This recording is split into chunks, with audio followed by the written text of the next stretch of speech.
Okay, medyo mabigat-bigat din ito, pero I will try my best to discuss this at as light as possible sa ating discussion. Okay. So, hindi ko na babalikan ang ating previous topic, pero I hope malinaw na kung ano ang ibig sabihin natin sa moral accountability at moral responsibility. Ano ang ibig sabihin ng moral personhood, okay, at moral person. Because, 'di ba, if you could remember, 'di ba, being a moral person, 'di ba, accordingly sa libro, meron tayong yung moral personhood na sinasabi ng libro ay ibabase natin sa pagiging moral persons ng mga tao at saka sa tatlong bagay: consequentialism, virtue ethics, at deontology. Okay. So doon na tayo sa isang sinasabi nilang uh, uh, criteria, multi-criteria in a liberal sense ha, na pagtingin sa isang moral person. That is consequentialism.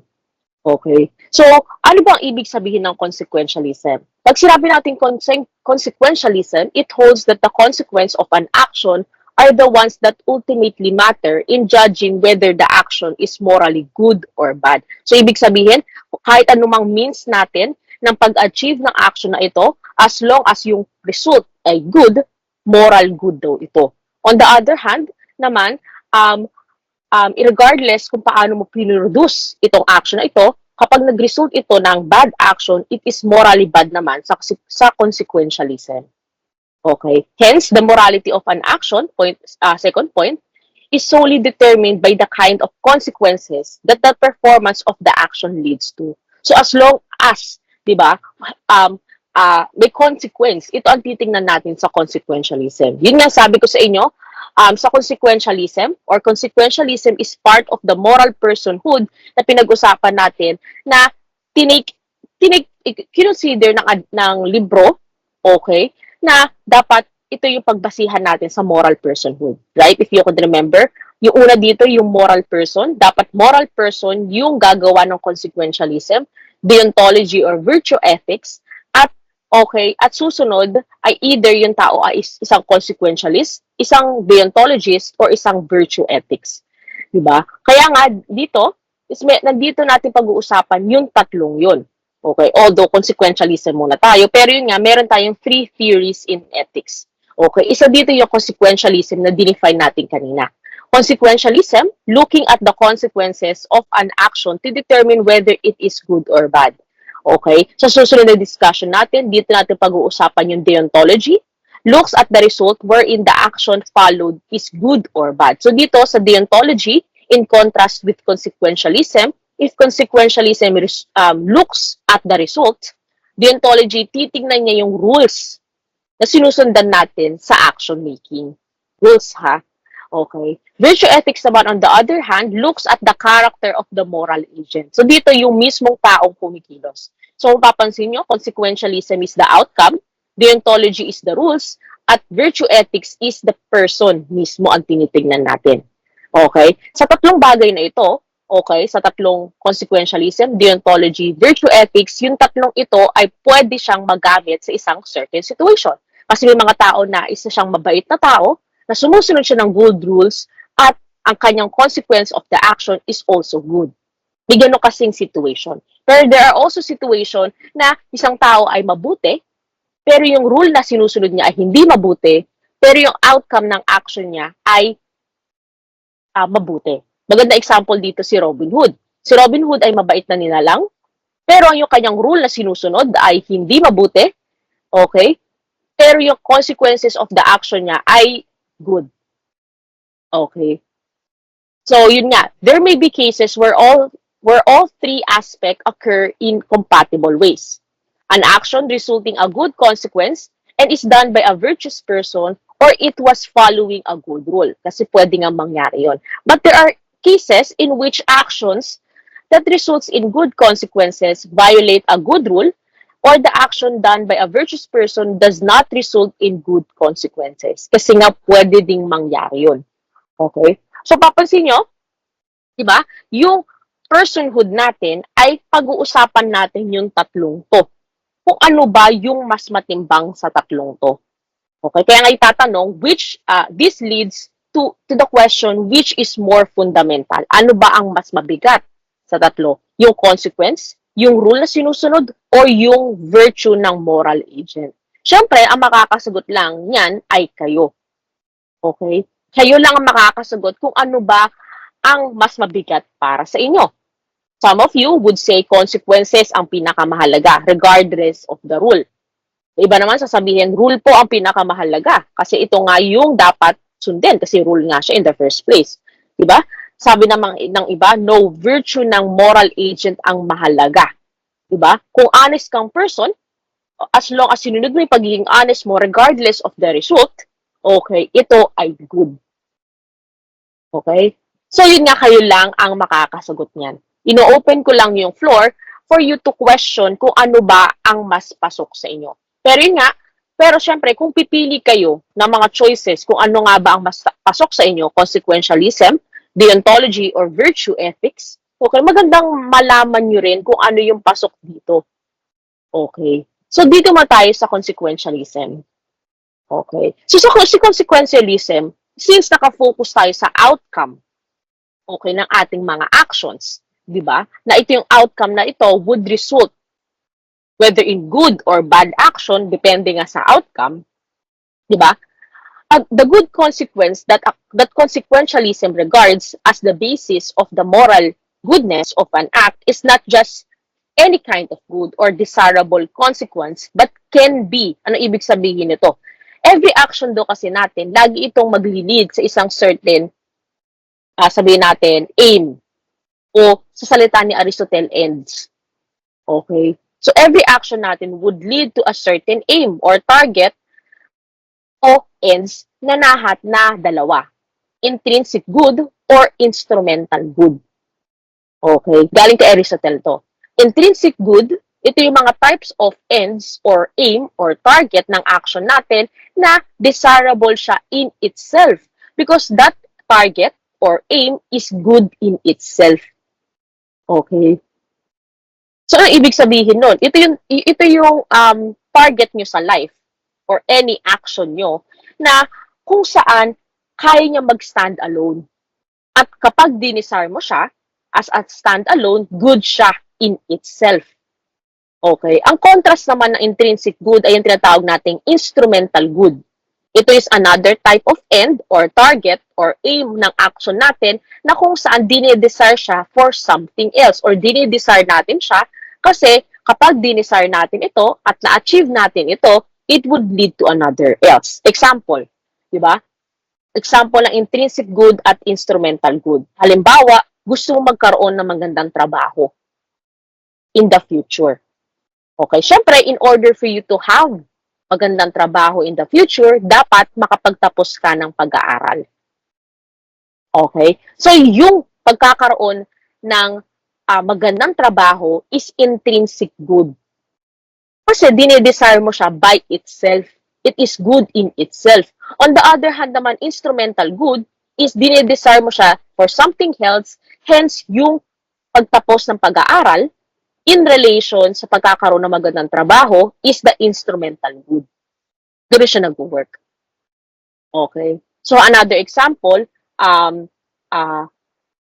gusto mo maging Latin honor. That is an intrinsic good. Take note ha, yung relationship between intrinsic good at instrumental good is relative siya kung ano yung dalawang bagay na tina-target mo or ini-aim mo. For example, sa iba, hindi naman intrinsic good yung pagiging Latin honor. Pero sa iba naman, intrinsic good to. So, it depends siya in individuals. Okay, so halimbawa, another example, Latin honors, okay, compare siya sa good grades. Siyempre, in comparison, mas mabigat yung Latin honors kumpara sa good grades. Pero kailangan mo ng good grades in order for you to achieve Latin honor. Hence, ang Latin honor is the intrinsic good at instrumental good naman is the good grades. Yun siya nag-work. Okay? So, halimbawa, in the future, gusto mo maging, sabihin natin, mabuting teacher. Okay? Pero in order for you to be mabuting teacher, kailangan mo muna makagraduate. So, ibig sabihin, yung kino-compare mo dito, pagiging mabuting teacher, tapos kailangan mo makagraduate. Siyempre, ano mas matimbang doon? Pagiging mabuting teacher, hence it is desirable in itself Okay? Hence, intrinsic good to, habang ang pagka-graduate mo ay instrumental good kasi kailangan mong gumaraduate para ma-reach mo yung intrinsic good mo na maging mabuting teacher. Okay? Gano'n siya nag-work.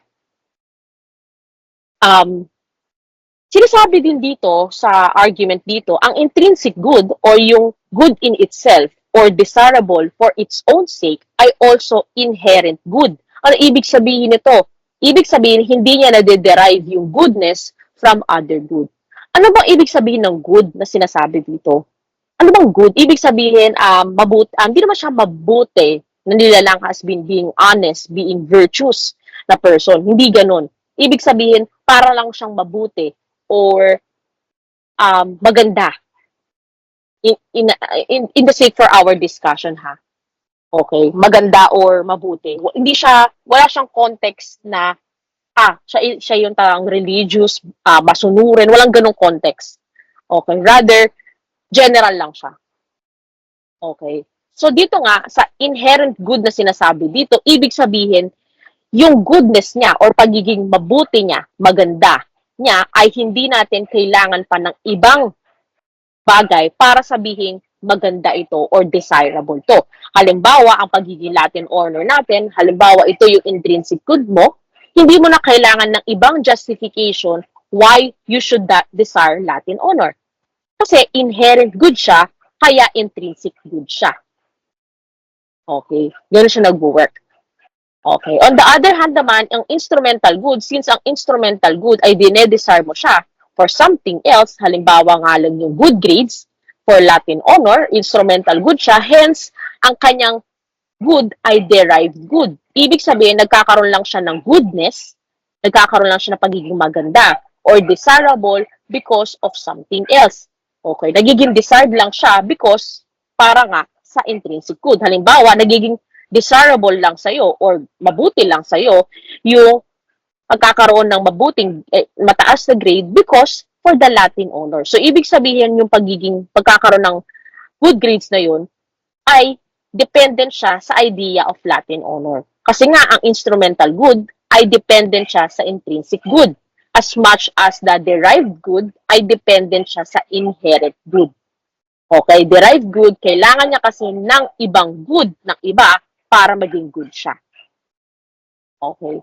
Sa intrinsic good din, maliban sa inherent good siya, sinasabi din siyang unconditional good. So, ibig sabihin, yun nga, magre-remain siyang desirable. Okay? Even if nobody actually desire it. Lagi siyang desirable. Ibig sabihin, di ba, ang pagkakaroon ng magandang trabaho, pagkakaroon ng Latin honor, lagi yang desirable. Kahit sa ibang tao, hindi yun ang kanilang priority, pero lagi siyang desirable. Okay? Intrinsic good yun. Sa instrumental good, aside from derived good ito, yung goodness nga niya ay nanggagaling sa iba, okay, conditional good to. So, ibig sabihin, nagiging good lang siya because of a certain condition. Kasi kailangan mo siya for the intrinsic good. Okay? So, magandang example dito, di ba? Pagkakaroon ng sariling bahay. Intrinsic good siya. Kasi, alam naman natin, pagkakaroon ng sariling bahay mo ay inherent good kasi kailangan mo siya or hindi naman natin nakukuha yung concept ng desirable ang pagkakaroon ng sariling bahay from other. Rather, alam mo na kailangan mo siya. Kaya inherent din siya. And at the same time, unconditional siya because, di ba, lahat naman ng tao gusto magkaroon ng sariling bahay. So, intrinsic good ang pagkakaroon ng sariling bahay. Pero, in order for you to achieve ng pagkakaroon ng sariling bahay mo, kailangan mo kumilos in order for you to achieve that. So, kailangan mo magkaroon ng instrumental good na kung saan yung good niya is derived from other good kasi yung other good na sinasabi natin doon ay yung intrinsic good at conditional good yun kasi kailangan mo kumilos under certain condition para ma-achieve mo ang pagkakaroon ng sariling bahay. For example, di ba, para magkaroon ka ng sariling bahay ay kailangan mo magkaroon ng stable na trabaho. Hence, that is an instrumental good in relative to pagkakaroon ng sariling bahay. Okay? So dito, sa intrinsic good and instrumental good, nakikita lang naman natin na yung certain actions natin, okay, according to Aristotle, ay majorly ay nakabase siya sa idea na lahat ng action natin ay may tinatarget na ends or aim, okay, or target. Okay. Kung ganun pala, okay, di ba? So, malinaw na ang consequentialism, lagi siya nakafocus doon sa action na may target. Di ba? Intrinsic good at instrumental good is an example na yung action natin would lead to something. Okay. In this consideration, the morally good action for consequentialism maximizes an intrinsic good through consequences, that we should strive to attain the greatest possible happiness through our actions. So, kitang-kita natin, because of the intrinsic good and instrumental good, diba? At alam natin lahat ng action natin would lead to intrinsic good, therefore, dapat i-achieve natin or i-target natin yung greatest possible happiness ng lahat ng action natin. Kasi lahat naman tayo gusto maka-achieve ng intrinsic good. Lahat tayo gusto gumraduate. Lahat tayo gusto natin magkaroon ng stable na job. Okay? Lahat sa inyo gusto magkaroon ng sariling bahay. And so on and so forth. Okay? Hence, ano ba yung dapat natin i-consider sa consequentialism? Number one, between an action that results in good consequence, which promotes intrinsic good, okay, and another that results in bad consequences, does not promote intrinsic good, the morally good action is the one that results from good consequence. Malinaw yan. So, ang target natin, good, promotes intrinsic good. Yung target natin sa consequentialism. Okay? Which is inherently good in itself at unconditional good. If you could remember, di ba ito? Inherent and unconditional. Kasan ba yung aking laser pointer?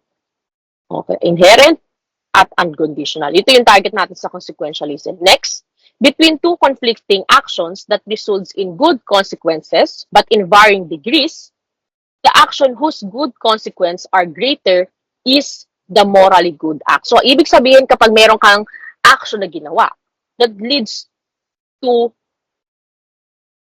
both good consequences, kung ano yung sa dalawang bagay na yon ang mas matimbang, okay, na good consequence, ibig sabihin ito yung mas morally good act. Okay? So, ganun siya nag-work sa consequentialism. The more, kung sino ang nag-benefit sa action mo, the more na ito yung ibig sabihin yung morally good act. Between two actions that both result in bad consequences but in varying degrees, the one whose bad consequences are lesser is the more, the one that whose bad consequences are lesser is the morally bad act. Bad act. So the more na hindi nagbe-benefit yung action mo sa ibang tao, okay, kahit ilan ba yan, pero kapag may action ka na mas hindi siya beneficial sa ibang tao, ibig sabihin the more na morally bad yan. Okay? Kahit dalawa pa ang ginawa mo. Okay? Yung parehas, nag-result in both bad action, pero yung isa, mas nag-result siya ng mas bad consequences, hence mas morally bad yun. Okay?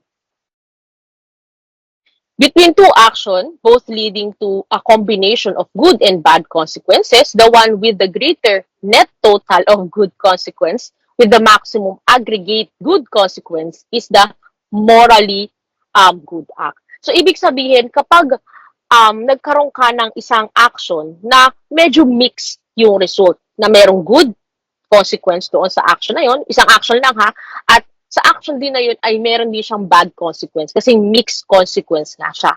So, ang gagawin mo, di ba, titingnan mo yung greater net total. Actually, may math part dito eh. Okay? Na kung saan imamath mo siya at titingnan mo kung alin ba yung consequence mo ang nagpuproduce ng more good. Okay? Kasi kung alin man dito, okay, or kung ang action mo ay nagpuproduce ng more good than bad, ibig sabihin yung action mo is good. Pero kung ang action mo naman na may mixed result, ay nagpo-produce ng more bad, kahit may good results siya, okay, bad pa rin yun. Okay? Kasi kung ano yung greater doon sa mixed consequences mo. Kung ang greater is good, hence it is good. Kapag greater naman ay bad, kahit may good results, bad pa rin siya. Okay, so kitang-kita nyo dito sa consequentialism, malinaw. Target natin, intrinsic good. Nagpo-promote ng intrinsic good. Next, di ba? Kapag may good consequence ang action, hence morally good siya. Kapag may bad consequence ang action, morally bad siya. Habang kapag mix naman ang consequence, kung ano yung greater doon, ibig sabihin ito yung morality ng action na yon, whether it's bad or good. With this, ano ba yung variety of consequentialism na tinitingnan natin? Okay. Para malaman natin ano ba ang pinagkaiba ng consequentialism, di ba? Meron dalawang question na nire-raise dito para malaman natin kung anong uri ba ng consequentialism ang tinitingnan natin. Okay? Yung dalawang yun is yung questions na is pleasure is the only intrinsic good, at pangalawa is the agent's intrinsic good the only one that morally matters. Since consequentialism, di ba, base sa previous slide natin, ay nakafocus sa intrinsic good lang. Okay? Tinatanong natin kung ang pleasure ba yung only intrinsic good. May reason kung bakit pleasure yan na. Okay? Pero yun nga, majority of the consequentialism, kiniklaim nila ang pleasure lang yung tanging desirable sa life. Pag sinabi nating pleasure, hindi lang siya sexual pleasure. Okay? Kasama din dito yung material pleasure, okay, at mental pleasure. Ano ibig sabihin nito? Yung halimbawa yung calmness, harmony, di ba? Pagkakaroon mo ng healthy body, pleasure yon. Kasi alam mo naman yung opposite nun, halimbawa may sakit ka, hindi yun pleasure, pain yun eh. May sakit ka eh. Diba? Pero pag healthy ka, di ba? Pleasurable yun. Diba? So, ang pleasure na sinasabi natin dito, hindi lang siya sexual, kundi mental and physical din. Okay? At materialistic, di ba? Halimbawa, pleasure sa'yo kapag nagkaroon ka ng device na dinidesire mo, di ba? Pleasure sa'yo kapag marami nagagandahan sa'yo. Pero pain naman sa'yo pag sinasabihan kang pangit or hindi mo nakukuha yung desired na material mo or gadget mo or hindi mo nakukuha yung desired grade mo. Gusto mo pumasa sa isang subject pero bumagsak ka, pain yun. Pero pag pumasa ka, pleasure yun. Di ba? So, ang pleasure na sinasabi natin dito ay, yun nga, hindi lang siya sexual. Okay? So, majority ng mga philosophers kasi sinasabi nila ang desirable kasi daw talaga sa lahat ng action natin ay pleasure. Okay? Kaya, kiniklaim nila na ang pleasure lang yung intrinsic good.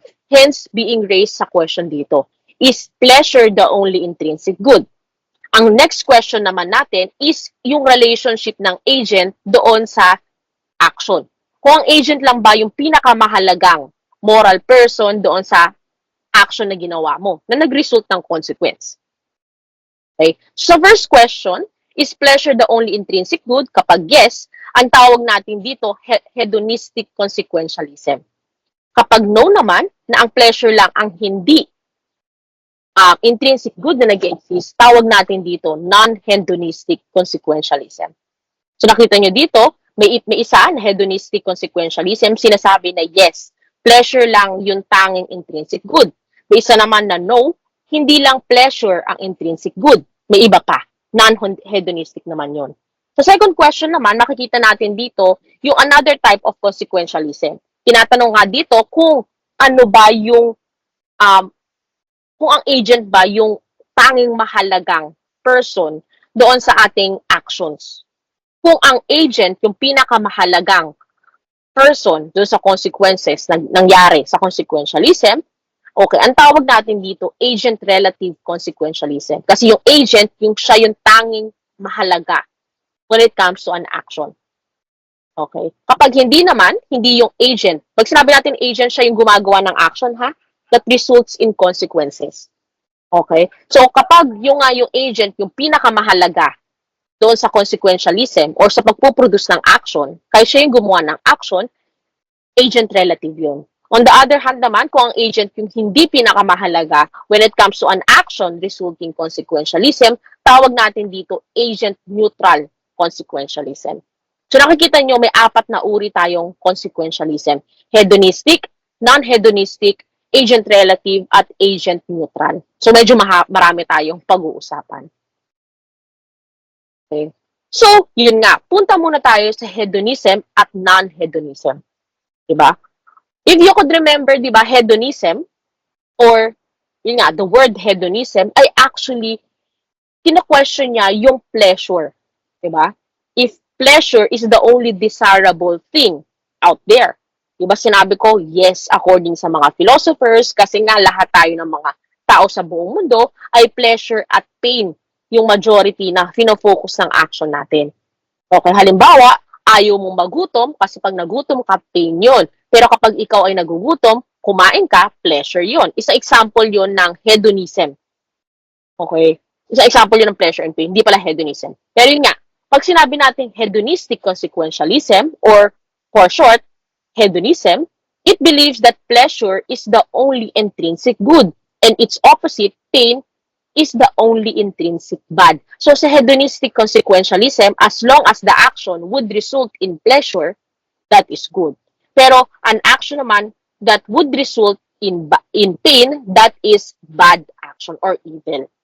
Okay, nanggaling ito sa dalawang philosopher. Okay, yung idea, okay, ng pleasure and pain ay galing ito kay Jeremy Bentham at John Stuart Mill. Okay? Kay Jeremy Bentham, ang tawag niya dito, greatest happiness principle. Okay? Kay Stuart Mill naman, medyo kinorek niya yung sinasabi ni Jeremy Bentham na concept niya ng utilitarianism. Kasi utilitarianism yung dalawang taong to. Okay? Pero, hindi muna natin sila pag-uusapan. Pero yun nga, heads up, nang galing kay Jeremy Bentham at kay Stuart Mill yung idea na ang pleasure at pain yung desirable sa life natin. Okay? Pero may nauna din sa kanila. Okay?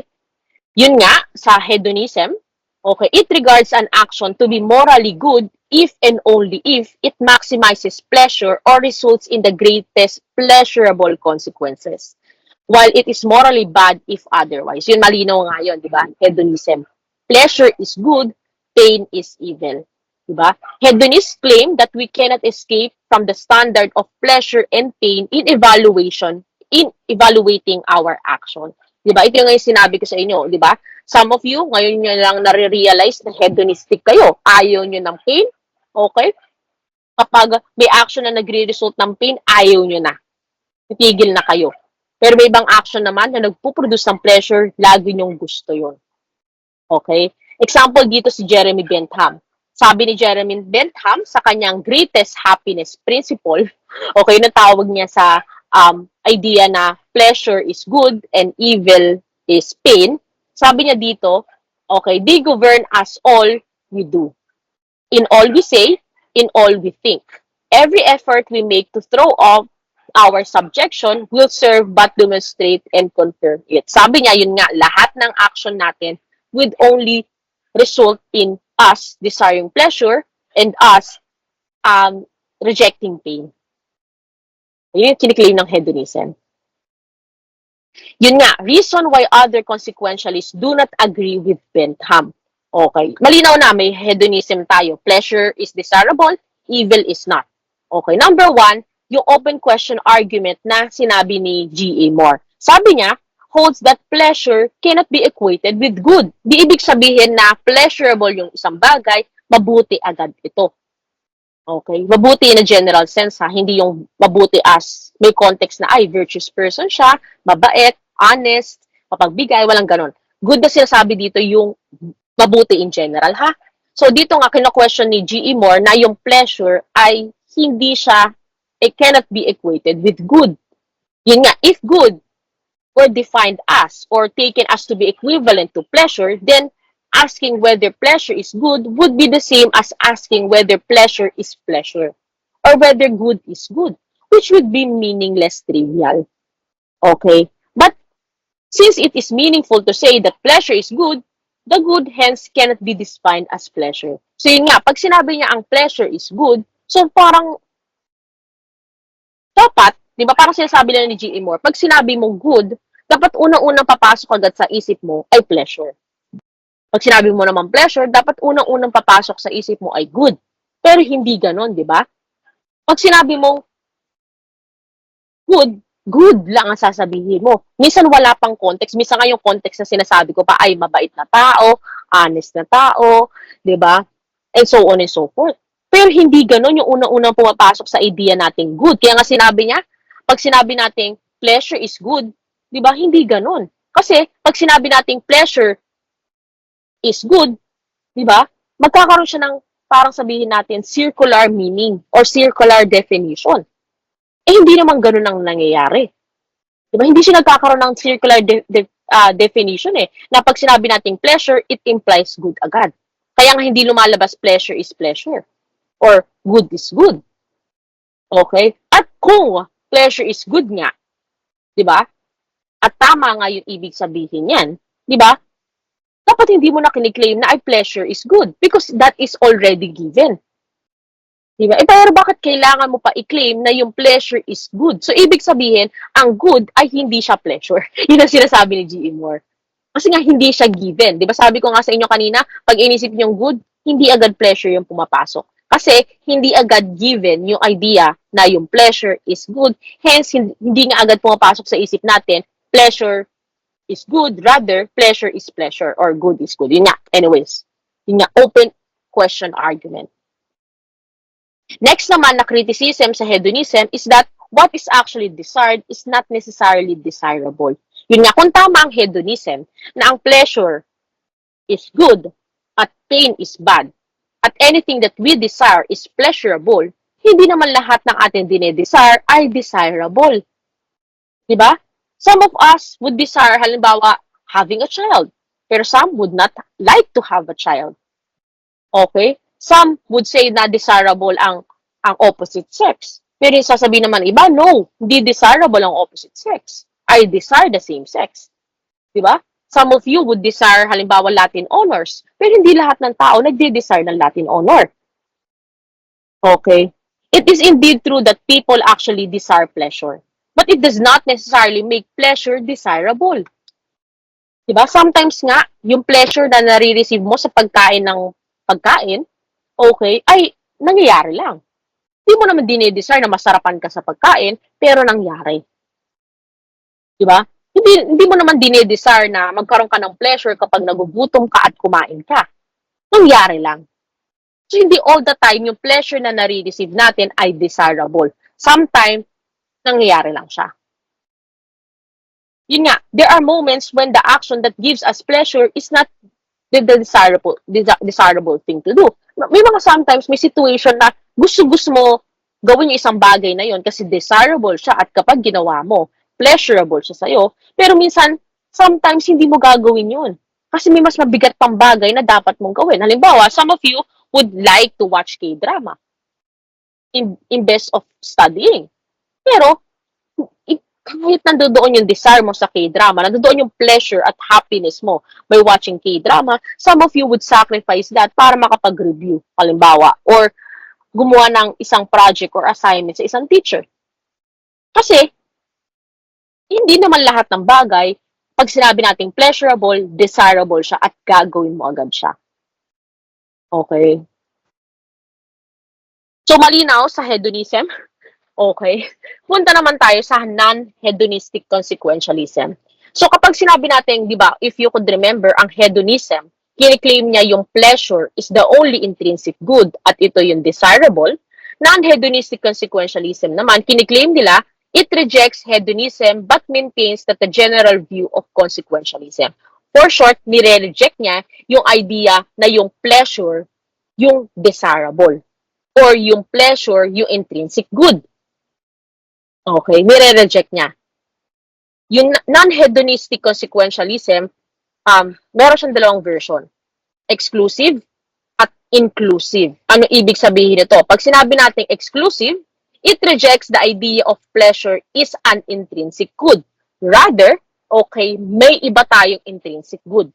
Whether it's power, whether it's freedom, whether it's happiness, okay, whether it's material, okay, exclusive hedonism yun. For short, nire-reject niya yung pleasure. Flat out rejection.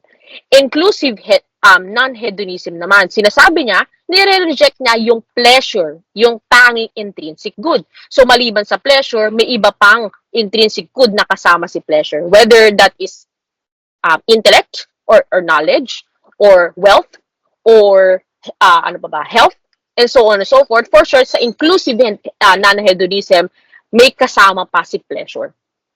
So, nakita nyo, exclusive, no, hindi si pleasure. Iba.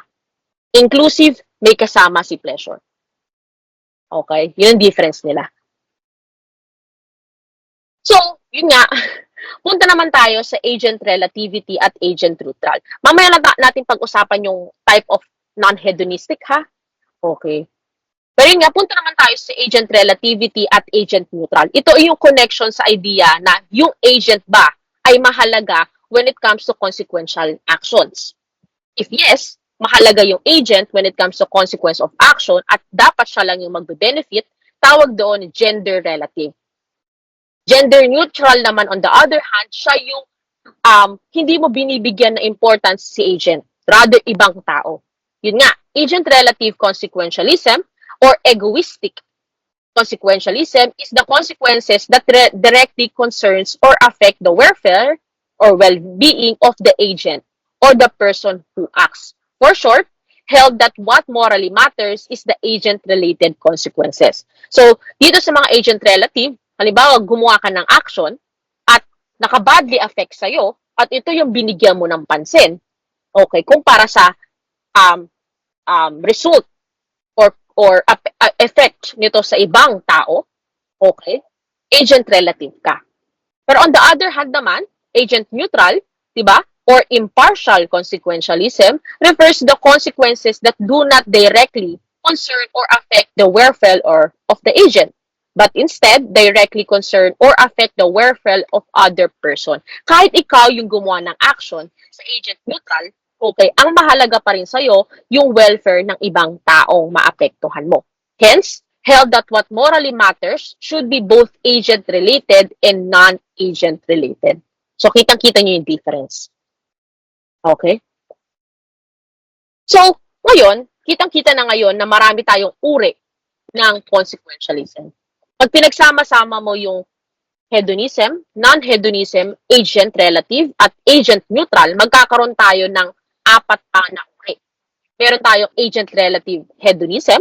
So, ibig sabihin, yung hedonism or pleasure na tinitingnan natin dito ay related sa agent. So, for short, ang isang action ay magiging mabuti as long as, okay, it would benefit the agent at pleasure yung kanyang intrinsic good. Agent neutral hedonism naman, ito yung kung saan pleasure is still the intrinsic good, pero regardless of the welfare of the agent, okay, rather nakafocus siya sa ibang tao, ito yung agent neutral hedonism. Agent relative non-hedonism naman, ito yung sinasabi na kung saan hindi pleasure yung intrinsic good. Halimbawa, isipin natin wealth.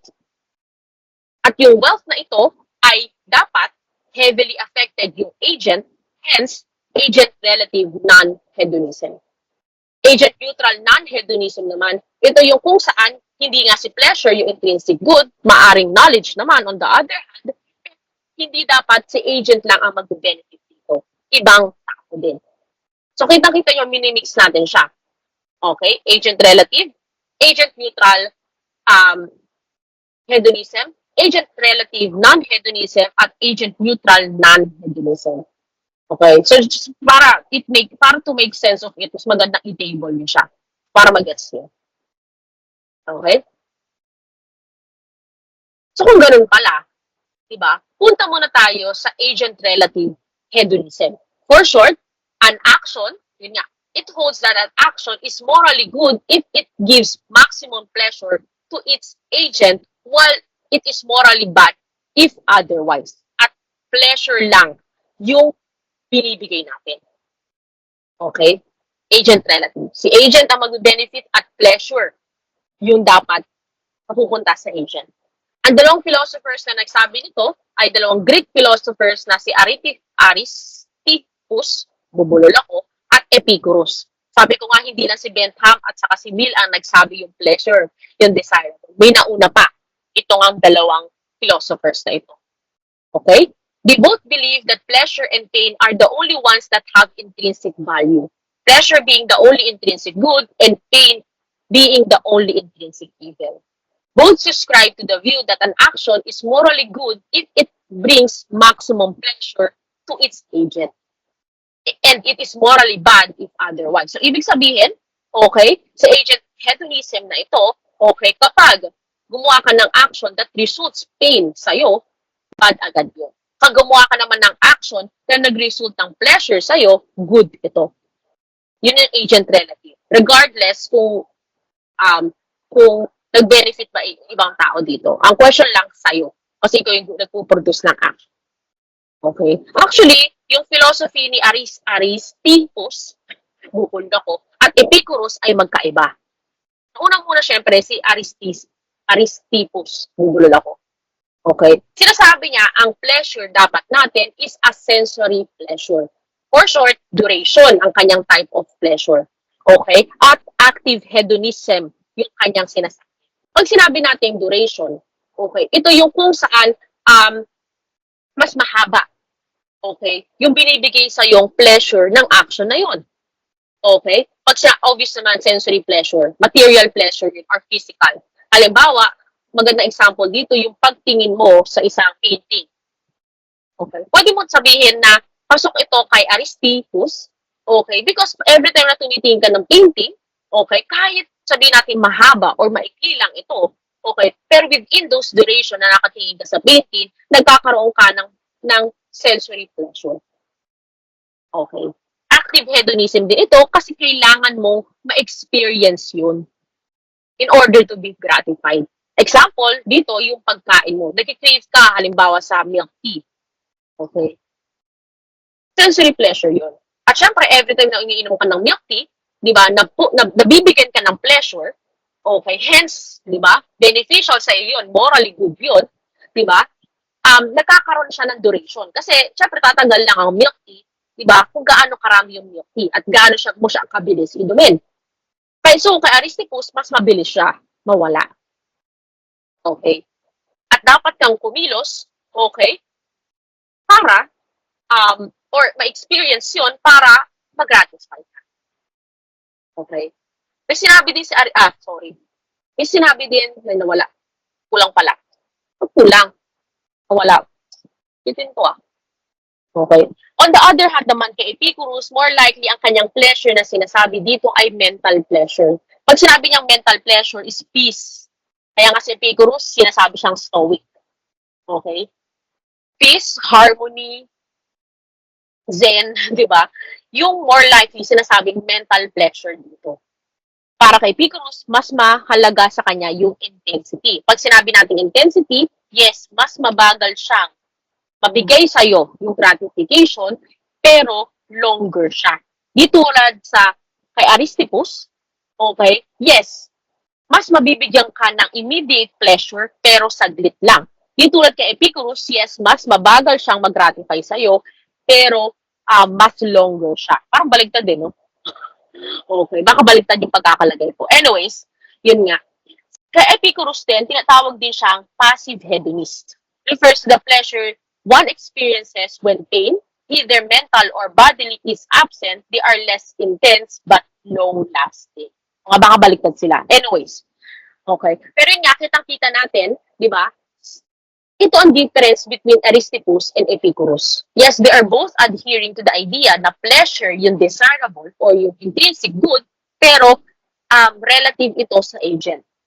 So whether your sensory pleasure or mental pleasure, okay, longer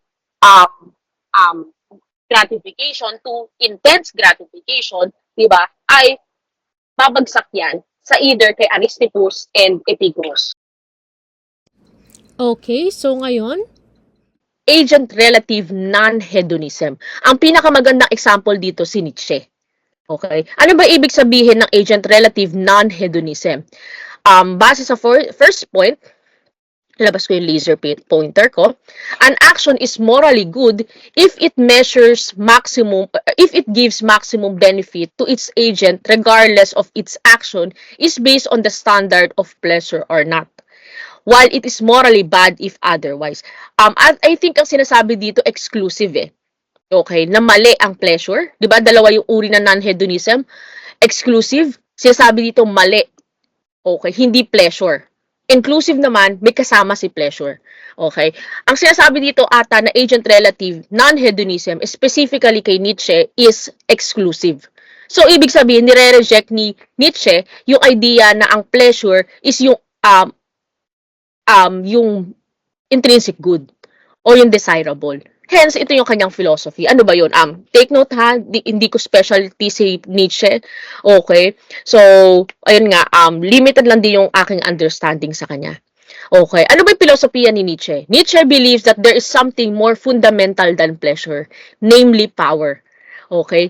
By will to power, okay, Nietzsche means that the will to overcome the challenges of life which tends to weaken our determination to live. Consequently, Nietzsche, all other things that we call good, including pleasure or happiness, are good only insofar that they enhance our will to power. Ang ibig niya sabihin talaga ng power is having a certain power. Okay? Nietzsche rejects hedonism by denying that pleasure is the intrinsic good and pain is the intrinsic evil. Yun nga, exclusive kasi siya. Nire-reject niya yung pleasure, mali daw si pleasure.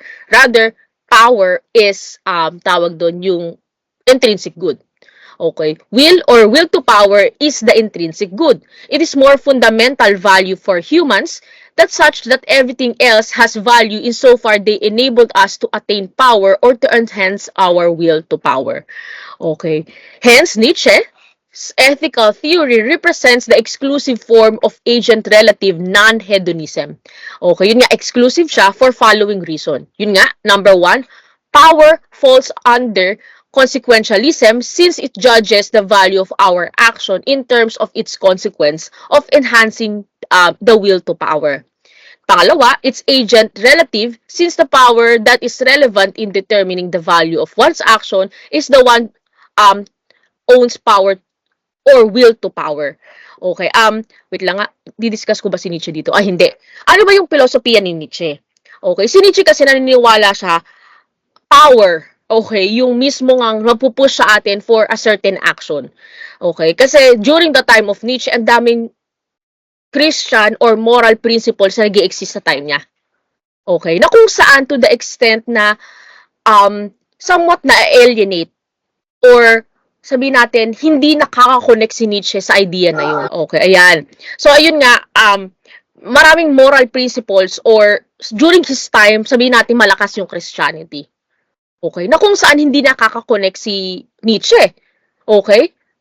I'm not quite sure kung bakit hindi nakaka-connect si Nietzsche, pero yun nga, disconnected siya doon sa mga moral principles na nag-exist during his time. At, well, si Nietzsche ay depressive person siya, that leads to his madness, di ba? Merong nabaliw kasi si Nietzsche. Para sa kanya, in order for a person, okay, to change, sabihin natin into a better person, or yung kanyang term na Ubermensch, okay, Superman, ito yung term niya, okay, ay dapat daw magkaroon tayo ng power or will to power to change. To become a better person. Pero in order for you to become a better person, you should have a power. Yun nga yung sinasabi niya. Okay? Hence, in order for you to achieve Ubermensch, okay, the Superman, pag sabi mong Superman, ito yung kung saan, well, naiintindihan mo yung ethical principles na meron, pero you are creating your own moral principles. Okay? Na maaari nag-a-adhere or hindi nag-a-adhere sa mga existing moral principle during his time because he created his own will, okay, his own ethical system na ina-accept niya, and that is the power na sinasabi ni Nietzsche.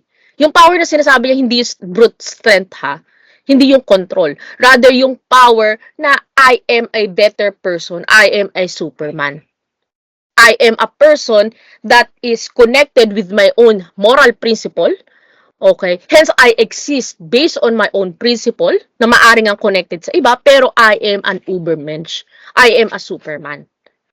Iba yung pagkakaintindi. Actually, si Nietzsche, malaki yung influence niya kay Hitler. Iba yung interpretation ni Hitler. At maaring ang interpretation ko ay mali rin. Okay, correct me if I'm wrong. Pero yun nga, ito yung sinasabi ni Nietzsche. Yung will to power niya is actually an ethical thing or an ethical state of a person na yun nga, para siyang nag-upgrade ka from a human, naging God ka. Pero yung term niya doon is Ubermensch. Okay. Yun nga, nasa state ka. Okay. Yun ang sinasabi niya. Yun nga, based on my interpretation. Okay. Hence, kaya naging consequentialist si Nietzsche. Okay? Kasi nga, agent relative. Si agent lang ang nagbe-benefit every time na nare-reach niya yung Ubermensch niya. Okay? Yung Superman niya. Okay? Kasi, yun nga, ikaw yung nagkakaroon, sabi natin, hindi naman peace of mind. Walang sinabi si Nietzsche peace of mind. Pero sabi natin, nagtatranscend ka from you to a better person. Okay? Yun ang kanyang philosophy. Halimbawa, kung ikaw ngayon, kung pa yan? Yan naman ang ilaw. Halimbawa, ikaw ngayon, if you're going to take Nietzsche's philosophy, okay, mangyayari is, i-desire mo yung something that will be betterment of you, that would reach an Ubermensch, kaya ikaw ay mag-i-improve as a person. At ito yung power mo. Okay. Yun nga, power, hence, kanya, ang desirable is the power. Power falls under consequentialism since it judges the value of our actions in terms of its consequence, of enhancing the will to power. It is an agent relative since the power that is relevant in determining the value of one's action is one's own power or will to power. Yun nga, will mo to actually become an Ubermensch. Okay. Hence, Nietzsche's ethical theory is an action is morally good if it leads to the consequences that enhance the agent's will to power, while it's morally bad if it leads to consequences that weakens the agent's will to power. Okay, take note yung idea din ni Nietzsche yung Ubermensch, hindi lang siya something ethical. May idea din siya something ditong knowledge. Pero syempre, labas na yun ng ethics. Pero yun nga, magkasama kasi yun. So, ang Ubermensch kay Nietzsche, based on my understanding pero yun nga, limited. Based on my understanding, yung Ubermensch ni Nietzsche is a person that is both ethically an ethical person, yun nga, nag-transcend ka from yourself, and also a person that is very knowledgeable. Okay, so, ang term na power kay Nietzsche ay, number one, nasa state ka na ng Ubermensch, hence power mo na to. At the same time, pangalawa, yung will to power, the will mo of receiving or staying within the Ubermensch. So, halimbawa, ikaw ay Ubermensch ka na, may power ka na, pero at the same time, dapat wini-will mo pa rin na i-preserve mo yung Ubermensch mo. So, ito yung another power. Okay, kaya will to power. Okay, yun. Agent relative yun. Okay. Next naman is yung utilitarianism. Agent neutral, ano ba to? Hedonism to. Agent neutral hedonism. Okay, so tapos na tayo sa agent relative. Okay, agent relative natin, agent relative hedonism natin, si Aristippus at Epicurus. Agent relative non-hedonism naman ay si Nietzsche. Dito naman tayo sa utilitarianism. Agent neutral hedonism. Okay, hence, yung idea ng utilitarianism ay dapat ay pleasure ang nakabase. So, ano ba yung utilitarianism? Nagsimula ito kay Richard Hare, pero mas kilala ito, nagsimula ito kay kay Bentham, sorry. Si Bentham ang nagbigay ng term ng utilitarianism na inadapt ni Mill na defender si Richard Hare. Okay, sabi ni Hare, okay, there are three main elements of utilitarianism. Number one is yung consequentialism. Obviously, utilitarianism focus on the outcome of certain action. Okay, a consequentialist theory for it determines the morality of an action based on the kind of consequences that the action has or result in. For short, obviously, mahalaga sa utilitarianism yung consequence. Pangalawa naman sa utilitarianism ay welfareism. It is welfarist because of the consequences that it considers to be morally relevant are those that affects the welfare or well-beings of person. Pero since agent neutral siya, maraming tao na pwedeng mag-benefit ka or mag-benefit yung ibang tao. Okay? So, yun nga, mas priority sa utilitarianism, majority especially in the terms of ibang tao. Kay Bentham, ikaw lang.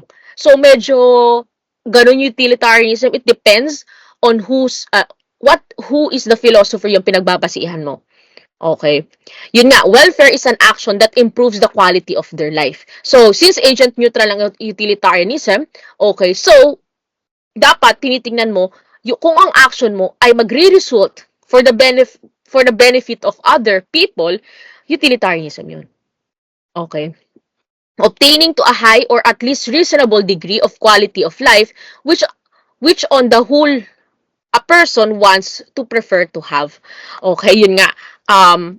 You are just thinking the welfare of other people. Lagi. At dapat yun ang laging resulta ng iyong moral action. The benefit of other people.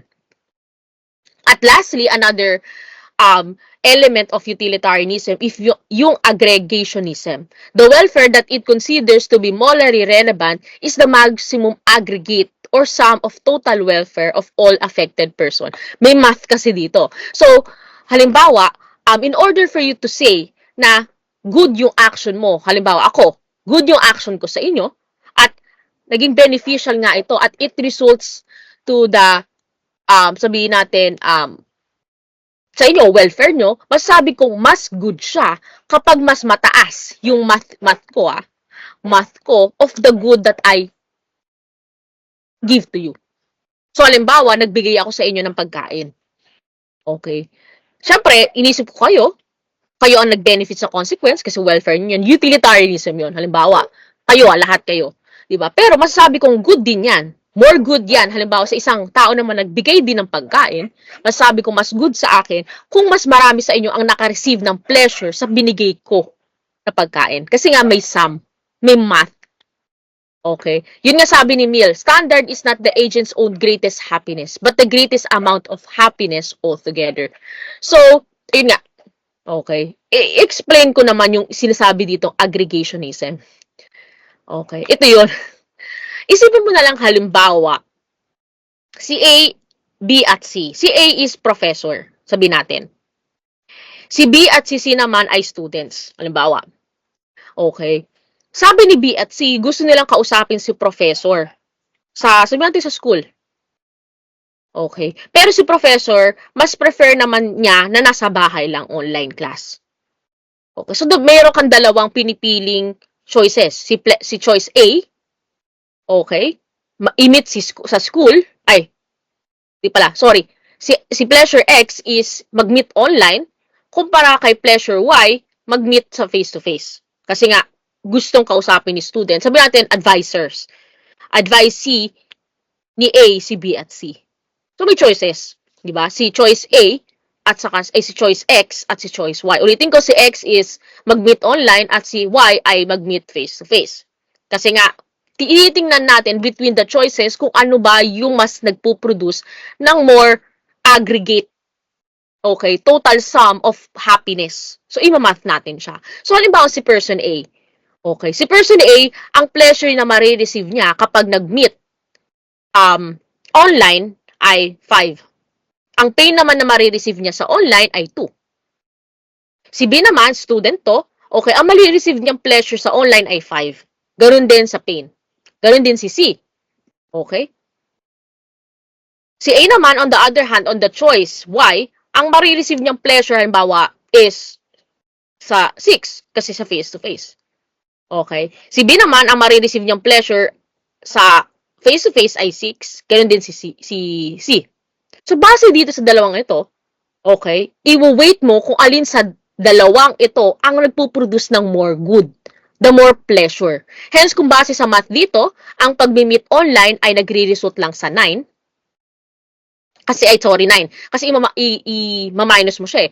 So, 15, kakaloka tong si si Bentham. Si Bentham kasi nagsabi nito.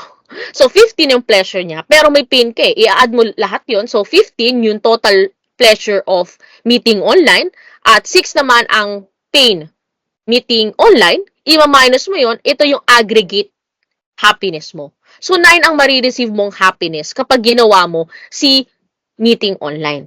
On the other hand naman, i-add mo lahat ng pleasure, lahat ng mga tao doon, si A, B, and C, ang mapuproduce mo ay 18. Ang pain naman nila ay 6. I-math mo ulit sila, so 12 ang marireceive. So dito mo makikita, if you're going to compare X or online class or online advising, kumpara sa Y na face-to-face advising, mas maraming pleasure ang marireceive sa Y, sa face-to-face na meeting between A, B, and C. Hence, ito yung mas morally good action. Kasi ito yung mas maraming napuproduce na aggregate, okay, happiness. So, papansin nyo. So, parang sinasabi dito sa utilitarianism, especially in the terms of Bentham, dapat mag-math ka. Yun ang kanyang sinasabi. Kay Mill naman, hindi. Okay. It depends nga on whose philosophy are you looking at. Okay, kung ganon, sinasabi din dito, ang utilitarianism is not just a number game in terms of persons who will benefit from an action. It is rather a calculation. Ito yung argument ni Bentham. A calculation of which action maximizes aggregate welfare for all the persons involved. So, since alam mo na ang face-to-face advising between A, B, and C as ay mas nagpuproduce ng happiness kumpara sa online advising ni A, B, and C, okay? Hence, alam mo na ngayon na every time na magkakaroon kayo ng isang certain moral action, imamath mo na ganun. Okay, may choice A ka, may choice B. Alin ba dito kapag nagluto ako ng spaghetti? Compare sa carbonara. Pag nagluto ba ako ng spaghetti, lahat ng tao sa bahay ay magkakaroon ng pleasure dito? Or, carbonara ba ay magpuproduce ng more pleasure? So, every time you do a moral action, ika-calculate mo sa brain mo kung ano kayo sa dalawa na yun ang magpuproduce ng more happiness before you do a moral action. Okay? More likely sa utak lang yun. Okay. Favorite ni ganito si ang spaghetti. Ito naman, ayaw ni ito yung carbonara. Okay. I-weight mo siya at sino ang magbe-benefit, mas maraming magbe-benefit doon sa pagluto mo ng spaghetti kumpara sa carbonara. Ito yung morally good action. Okay. So, another example dito, di ba, if you could remember yung trolley problem na tinanong ko sa inyo previously. Ay, kayo ba yun? Oo, trolley problem, right? Alin sa dalawa or alin sa dalawang action ang magpuproduce ng less pain or ano yung mas morally good action sa inyo? If you could remember, di ba? Kung isuswitch mo ba yung lever para yung train ay pumunta sa isang taong naggagawa lang sa malayo or hahayaan mo lang yung train na sagasaan yung tatlong taong naggagawa sa malayo? Di ba? Majority of you sinasabi na isang person na lang yung mamatay kasi isa lang siya. Okay? Yes, it is still bad, pero di ba kung titingnan mo, magpuproduce pa rin siya ng lesser pain kumpara sa tatlo ang namatay. Kasi pag tatlo ang namatay, the more na magpuproduce ito ng pain. Tatlong taong namatay eh. Okay? Isa an example yun of utilitarianism. Kinakalculate mo sa mind mo between two choices or your choices in life kung alin ba dito ang mas magpuproduce ng pleasure. Winoweight mo kasi. Okay. If calculations happen to show that one person's welfare far exceeds the other combinations, okay, then the action that promotes this person's welfare is morally good. Okay. So, ganun siya. Okay. Okay. Mas maraming may gusto ng spaghetti kumpara sa carbonara, so, magluluto ako ng spaghetti. Sorry. Okay. Ito mas morally good action. Kasi, tinake mo consideration yung welfare ng taong lulutuan mo, mga lulutuan mo. Aggregationism leads to impartiality. Pag sabing impartiality, hindi ka bias. Okay? Equally mo winoweight yung choices mo base doon sa welfareism, aggregationism, at yun nga, consequence na mapuproduce mong action. Mas marami ang makakapag-benefit dito regardless of what I feel. Okay? Hence, ito yung mas pipiliin ko. Okay. Take note ha, hindi mo i-consider yung mismong ano mo, yung mismong benefit mo. Kasi nga, agent neutral. Kung magkakaroon ka man doon ng benefit, after na lang siya. Or accidental na lang siya. Mas priority mo yung ibang tao. Okay. Wherein utilitarianism requires him to be strictly impartial. Yun nga, hindi ka bias. Hindi ka magiging bias sa sarili mo. Hindi ka magiging bias sa isang tao kasi favorite mo siya. Rather, equally mo siyang titingnan. As a disinterest and benevolent spectator. Okay, yun nga. The welfare of all affected persons are given equal consideration in the process of determining the net total welfare of this person. Yung nga, nakita nyo kanina, di ba? Okay. Equal consideration means that everyone is treated in the same terms of their experience of pleasure. Ibig sabihin, hindi ibig sabihin, halimbawa kayo, di ba, nag-iisip kayo ng certain action na makaka-apekto sa akin at sa classmate mo. Dapat pa rin maging impartial ka. Hindi nyo ako bibigyan ng mas mataas na percentage, halimbawa, okay, kasi ako yung teacher mo. Okay, hindi. Dapat pa rin ay patas ka tumingin. Okay, hindi ibig sabihin teacher nyo ako ay dapat yung priority nyo na sa akin. Dapat sa classmate nyo rin. Equal lahat because ito yung sinasabi nilang impartiality. Okay. That nobody experience pleasure and pain has special value just because of his identity as a person. Yun nga, hindi ibig sabihin teacher nyo ako or kapag gagawa ka ng action ay nanay nyo siya, okay, or jowa mo siya, or best friend mo siya, or favorite person mo siya, dapat maging impartial ka. Dapat, yun nga, equal consideration when it comes to giving a certain action. Suppose the action that has the higher net total welfare happens to be the one not beneficial to the agent. Kasi nangyayari yun. Diba? In this case, the agent has the moral duty to sacrifice. Di ba sabi ko sa inyo, yes, pwede kang mag-benefit as an agent when you do utilitarianism, pero mas priority mo yung ibang tao. Okay? So, kapag nga nangyari na nag-contradict ito sa iyong welfare, pero mas marami ang makaka-benefit sa gagawin mong action, ito pa rin yung morally good. You have to sacrifice your own personal welfare. Yun nga, you have to sacrifice your own personal welfare to promote the morally correct course of action. So, if you're going to do utilitarianism, di ba, mapapansin mo, hindi ka selfish. Di ba? Kasi ito yung maganda sa utilitarianism. Okay? So, actually, napakadaming uri ng utilitarianism. Meron tayong hedonistic utilitarianism. Ito nga yung sinasabi ko sa inyo na base kay Bentham. Meron din tayong non-hedonistic utilitarianism. Same term lang din siya, pero hindi pleasure yung intrinsic good. Okay? Di ba kung ang hedonistic is pleasure lang, okay, yung intrinsic good, hence, the more na napuproduce mo ay pleasure sa ibang tao, the more good it is. Okay? Hedonistic utilitarianism. Meron din tayong hindi pleasure. Okay? Hindi pleasure yung tawag doon, yung tanging basihan natin para maging utilitarian. Some other people would say, yun nga, knowledge, sabi natin, or power, okay, or something else. Okay? Kasi di ba if you could remember ulit, ang non-hedonism nahati pa rin siya sa dalawa. Exclusive at inclusive. Exclusive, sasabihin nila, mali. Hindi po pleasure yung intrinsic good, kundi something else. Non-hedonistic naman is inclusive pala, on the other hand, is may kasama si pleasure. Okay, ganoon din yung non-hedonistic. Some would say, pleasure ay hindi intrinsic good. Okay? Something that should be the consequence of your action when it comes to utilitarianism. Some would say, may kahalo dapat si pleasure. Ganoon din sa non-hedonistic utilitarianism. Act and rule utilitarianism naman, on the other hand, ay depende sa pinagbabasihan mo sa utilitarianism. Act utilitarianism, nakatingin ka doon sa action itself. More likely, ito yung guiding. Diba? Kasi sa utilitarianism, in order for you to produce certain consequence of an action, titingnan mo kung ano dapat ba ang ginawa mo or ano ba dapat yung rule na sinusundan mo. Ito yung sinasabi nila sa act and rule utilitarianism. Kung nakatingin ka sa act, na kapag ang action mo ay mas magpuproduce ng consequences, hence, act utilitarianism to. Kasi nakatingin ka sa action na magpuproduce ng outcome.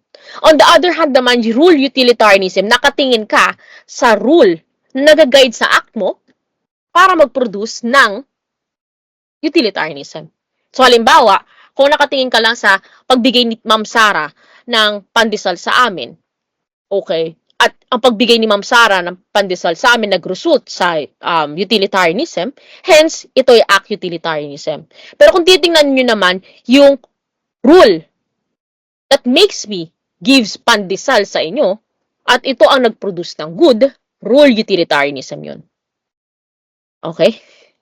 So, continue na tayo ngayon sa hedonistic utilitarianism. Okay. So, sabi ko nga sa inyo, ang utilitarianism, okay, ay, especially in the terms of John Stuart Mill at Bentham, ay nagbabago siya depende sa philosopher.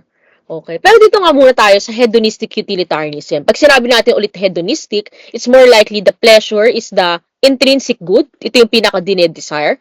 Okay. At kapag ito ang na-produce mo, as a consequence sa action natin at tawag doon, at nag-produce ito na mas maraming taong ang nagbe-benefit kasi nga agent neutral siya, so it's hedonistic utilitarianism.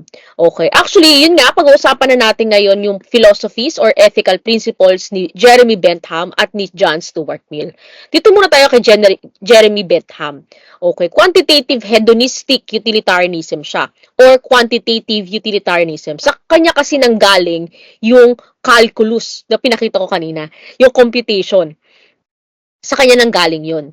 Yun nga, sabi din niya, kay Jeremy Bentham, there is no significant difference between physical and mental pleasure. Para sa kanya, okay, as long as it produces pleasure, okay, it is good sa kanya.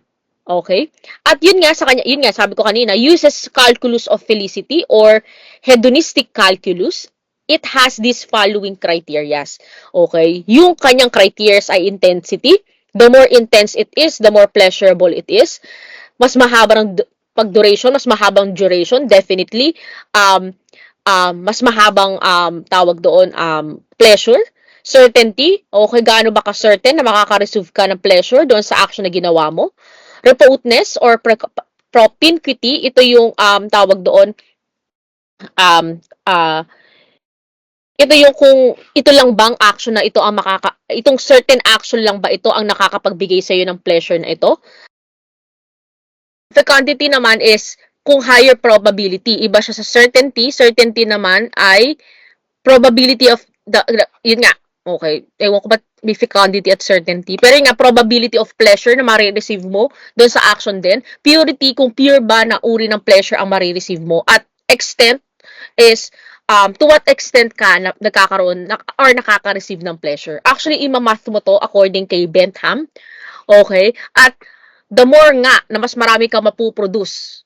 Okay? Halimbawa sa certain dalawa na action, di ba nakita nyo kung paano siya kino-compute?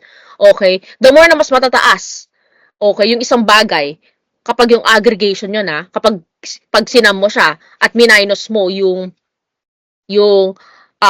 pain naman, at na-math mo siya, kung alin sa dalawang action ang nakakapag-produce ng more intensity, more duration, more certainty, more remoteness, more fecundity, purity, and extent, the more na pleasurable ito.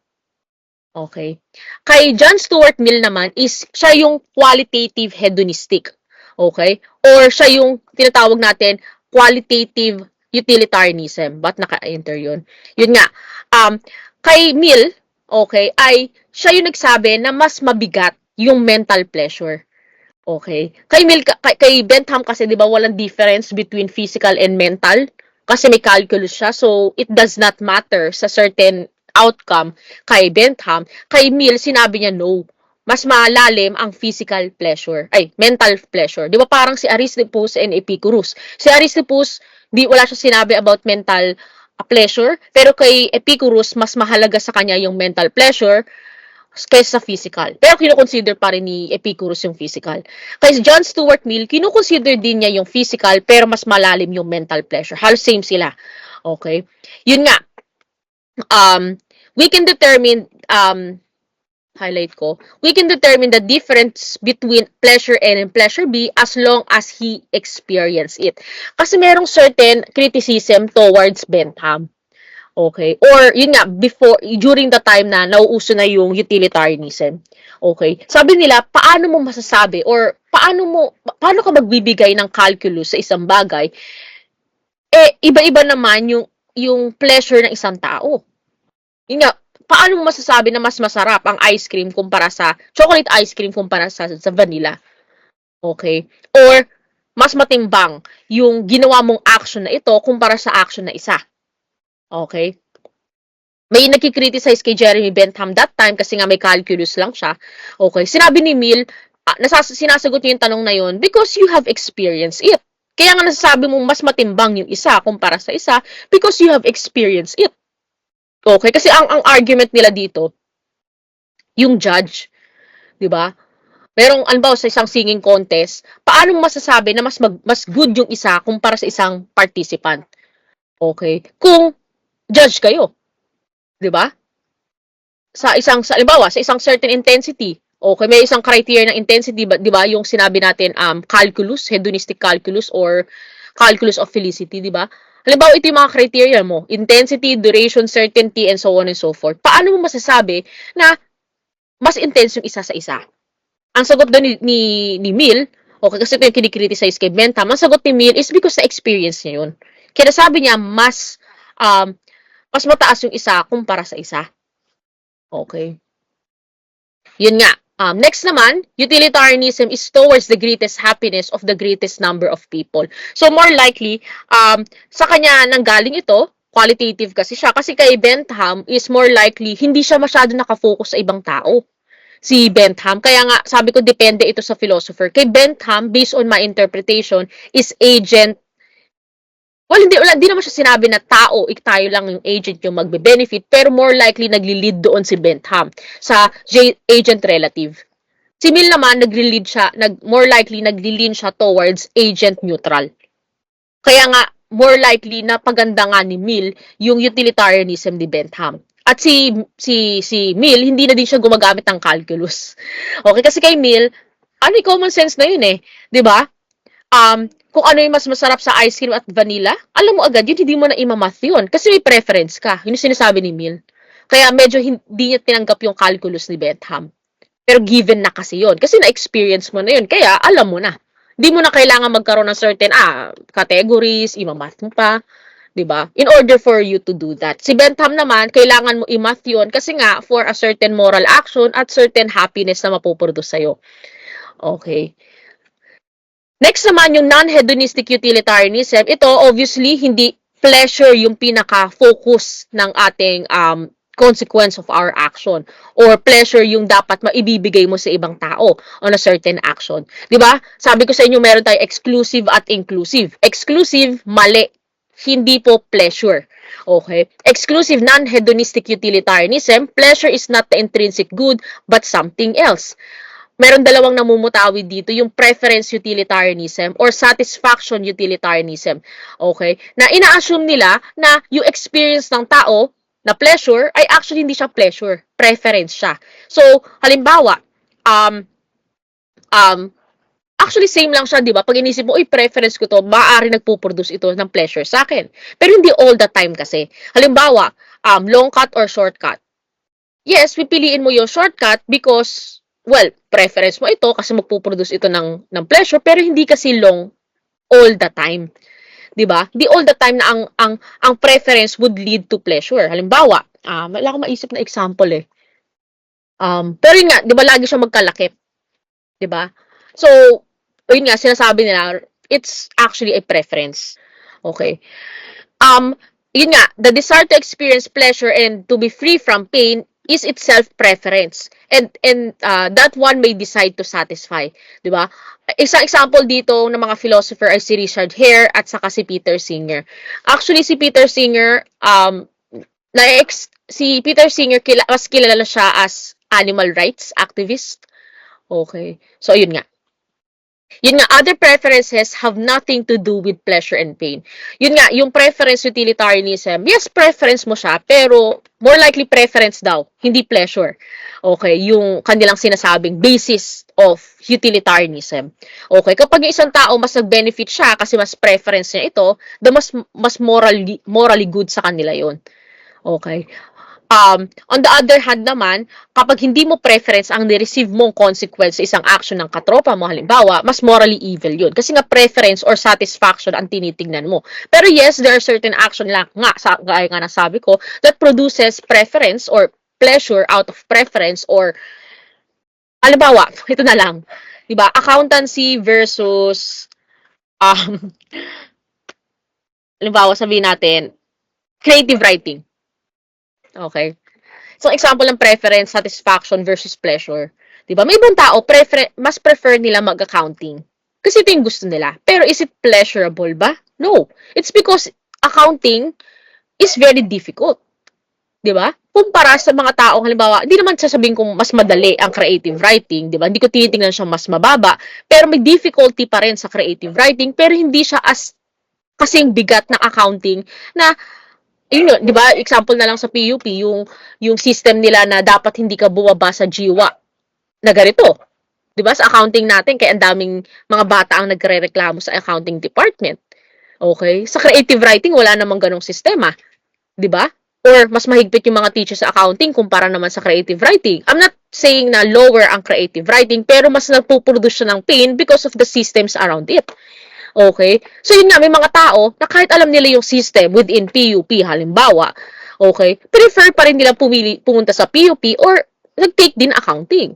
Preference nila yun, pero it produces more pain. Kumpara sa mga tao, ako, kahit ano na lang, basta makagraduate ako. Diba? Ayoko na masyadong mahirap, basta makagraduate ako, okay na ako. Diba? Pleasure yun.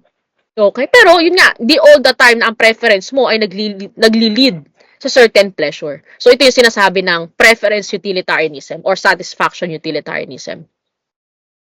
Yun nga, example dito, Prof. X, A, and B. Same lang din siya ng situation kanina. Di ba sinabi ko, kung si Prof. X gusto niyang pumunta or mag face-to-face, ay, mag-online. Kumpara si A and B na si students, ay gusto naman nila na face-to-face. Halimbawa, si Professor X, di ba? Si A and B nagsabi sila kay Professor X, Sir, pwede po ba magpa-advise sa inyo?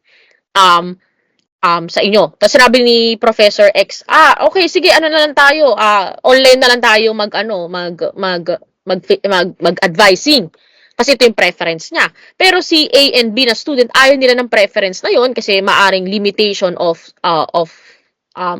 online, di ba? Or remote advising, kaya hindi nila preference yon. Pero mas prefer yon ni Professor.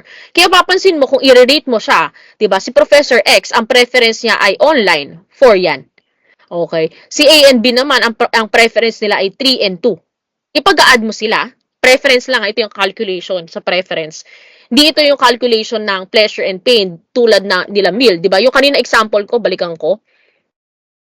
Ito, pleasure and pain, meal to eh. Ay, kay Bentham to. Okay, so makikita niyo kaya pleasure and pain yung nakasulat. Kasi ito yung kanilang tawag dito, yung intrinsic value, intrinsic good. Kaya ito yung nakasulat. Pero itong nakikita nyo ngayon dito, ito ay preference utilitarianism. So, base ito sa mga si Richard Hare at si Singer, kaya iba siya. Okay, pero yun nga, so, ang preference lang, isa lang yung pinag-uusapan dyan. Yung preference ni professor na online mag-meet. Pero si student, ang preference niya doon ay 3, yung isa, at yung isa naman ay 2. Ang argument dito sa preference principle, yes, may preference ka, pero yung preference ng ibang tao na nag-adhere sa ibang preference, ay dapat ito yung dapat mong i-consider. Kaya nga nangyari, si Prof. X, ang total lang nun ay 4, at si A and B, since mayroon silang same preference, pinag-add ito, 5.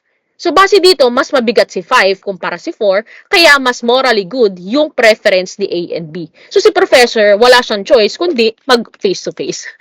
Okay. So, tawag dito, preference utilitarianism to. Okay.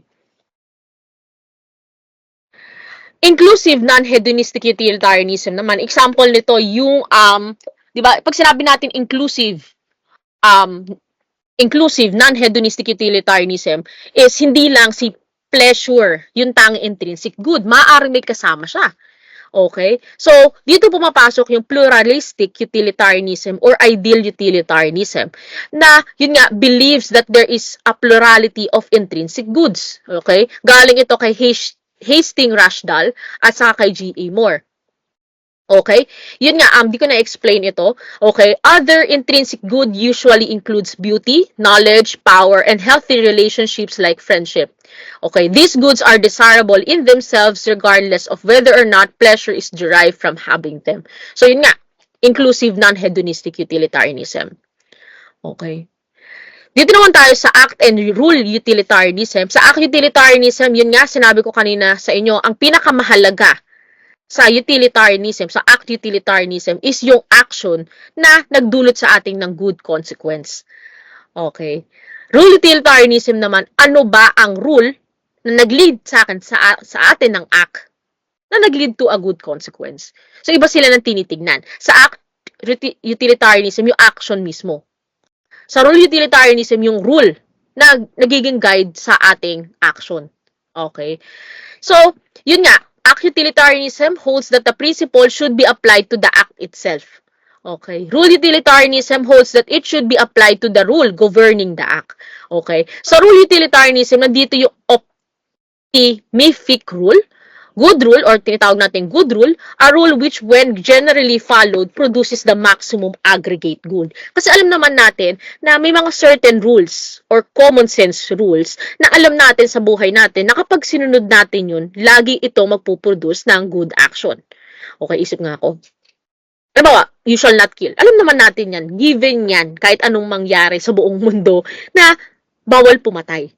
Kasi pag pumatay tayo, mag-result ito sa bad consequence kasi nga ganun. Pero yun nga, di ba? Hindi naman lahat ng rule na alam natin ay nagpuproduce siya ng good action. Halimbawa na lang, di ba? Bawal pumatay. Di ba? Halimbawa si Hitler, di ba? Alam natin ang ginawa ni Hitler. Di ba? Pero halimbawa, you can go back in time.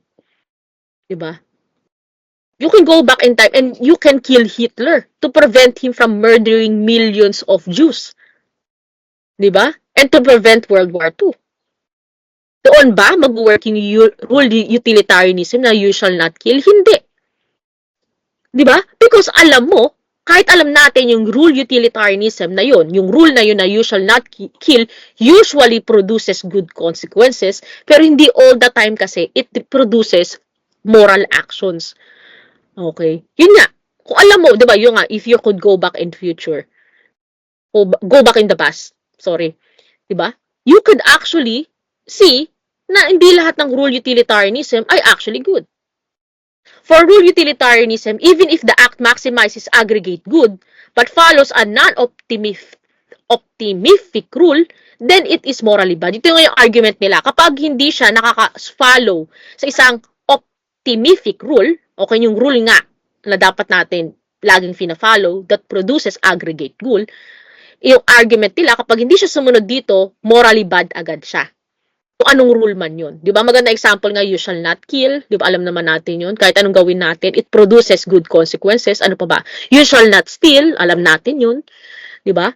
Pero yun nga, di naman kasi lahat ng stealing is bad. Di ba? E, paano kung anak mo? Di ba? Alam mo, may anak ka. Nagugutom na yung anak mo. Pero given na you shall not steal. Diba? It would produce more good, syempre pag hindi ka nagnakaw, pero isipin mo anak mo. Wait. So, hindi lahat ng rule utilitarianism is good. Act utilitarianism naman does not care about rules. Kasi nga action ang tinitingnan mo. Hindi yung rules that governs the action. That an act may follow or violate. If the act maximizes aggregate good, then it is morally good. Regardless of whether the rule that it follows or violates is optimal rule or not. Yun nga, ang maganda example dito yung stealing, halimbawa. So, rule utilitarianism, mali yun. Diba? Pag nagnakaw ka para sa anak mo. Kasi may certain rule naman na given na kahit anong mangyari, it produces the aggregate good of other people. Given na yun eh. Diba? Pero, yun nga, certain situation kasi, kailangan natin i-bend yung optimific rule. Okay? Pag nagugutom na yung anak mo kasi binagyo na, 'di ba? Yung nangyari sa Yolanda, 'di ba? Act utilitarianism, yun ang ginawa ng tatay. Yung nagnakaw siya, halimbawa, nagnakaw siya sa isang store, binigay niya sa anak niya. Okay, utilitarianism pa rin yun because it benefits his children. Pero, hindi siya utilitarian doon sa ninakawan niya, syempre, definitely. Okay, pero isa example yun na hindi kasi all the time yung rule that produces or guides the act is good when it comes to utilitarianism. Yun nga, madalas sinasabi nila yun nga, actually nagbabangayan yung rule and act utilitarianism. Followers of rule utilitarianism usually cite the absurdity of act utilitarianism. Yun nga, not paying a plumber after doing their job because the money can be used for something better. Ito yung ginagamit ng rule utilitarianism pambasag sa act. Definitely. Diba? Halimbawa, nagpagawa ka sa bahay mo. Pero kailangan mong bayaran halimbawa yung plumber. Pero pwede mong gamitin yung pera to something that is more good. Kaya hindi ko babayaran yung plumber. May point naman yung rule utilitarianism dito. Right? Okay. Followers of act utilitarianism naman, on the other hand, claims that rule utilitarianism has the danger of resulting rule worship. Tama. Okay, rule worship, di ba? Hindi ka na ngayon actually nag-iisip kung magpo-produce ito ng aggregate good. Rather, nakaka-follow ka lang lagi ng rules. Okay? Kasi meron tayong tendency mga humans na, yun nga, nasasanay tayo sa isang bagay at nakakalimutan natin yung reason kung bakit natin ginagawa ito. Okay, halimbawa na lang, di ba, tinuro sa atin ng Joyce na wag pumatay. Okay? At since nasanay tayo throughout time, hindi na natin alam yung reason kung bakit bawal pumatay. Basta nag-follow na lang tayo. Ito yung rule worship. Okay? Wherein a rule is followed for the sake of following it, even if it not leads to the best consequences. Okay, yun nga, di ba? Example, yung tatay, di ba, gutom na yung anak niya. Okay? At pinili niya magnakaw para sa anak niya. Yun nga, hindi all the time kasi ang rule utilitarianism ay nagbe-benefit sa mga tao. Okay? Halimbawa, panahon ni Hitler, di ba? Sabi natin utilitarian yung pagpatay niya sa Jews. Diba? Sabihin natin, sabi natin rule utilitarian yun kasi nagbigay na si Hitler ng rule na lahat ng Nazis ay a threat to Germany. Pero nga, hindi naman kasi lahat. Okay, hindi lahat. Kaya nga yung iba ayaw nila eh. Di ba? Kasi naging rule worship na siya kay Hitler. Kahit sabi natin meron siyang justification doon, di ba, hindi kasi lahat. Hindi lahat ng Germans nag-agree or nag-benefit doon sa rule na ginawa ni Hitler. Okay? Kahit Germany ang iniisip ni Hitler, kaya pinapatay niya yung Jews, di ba? Nonetheless.